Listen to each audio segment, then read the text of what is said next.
చేయాల్సి వస్తుంది, అది కూడా వర్కౌట్ చేస్తున్నారు. కాబట్టి ఇది ఒక పక్కన. ఇంకొక పక్కన మీరు చూస్తే ఈరోజు అన్నింటికంటే స్వచ్ఛ ఆంధ్రప్రదేశ్ 3వ శనివారం గుర్తుపెట్టుకోండి. మీ నియోజకవర్గాలు కూడా అవార్డ్స్ ఇస్తాం. ప్రతి ఒక్క నియోజకవర్గానికి ఈరోజు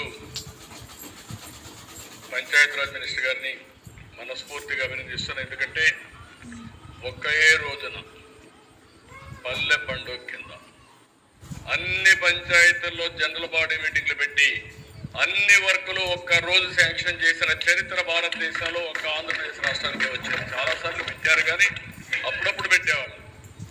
దానికి బ్రహ్మాండమైన నాయకత్వం ఇచ్చారు, బ్రహ్మాండంగా చేశారు. That is very inspiration.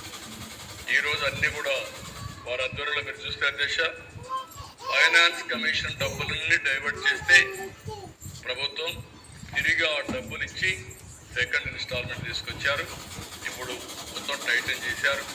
పంచాయతీలు కూడా పరిపుష్టి కల్పించే బాధ్యత తీసుకున్నారు. దానికి మనస్ఫూర్తిగా అభినందిస్తూ అన్ని పనులు చేస్తారు. కానీ ఒక్క రోడ్లే వారి డిపార్ట్మెంట్ నాకు ఇప్పుడు కూడా కనపడను. అది కూడా ఏ విధంగా చేయాలని ఆలోచిస్తున్నారు. మళ్ళా పవన్ కళ్యాణ్ గారు అనుష్ఠానం చేసి చూపిస్తున్నారు. సంకల్పం ఉంటే మార్గాలు ఉంటాయి. టుగెదర్ అవన్నీ చేస్తాం. ఇది కూడా ఏ విధంగా చేయాలో వర్కౌట్ చేసి ప్రణాళిక తయారు చేసుకొని ముందుకు పోతామని చెప్పి కూడా నేను మీకు తెలియజేస్తున్నాను.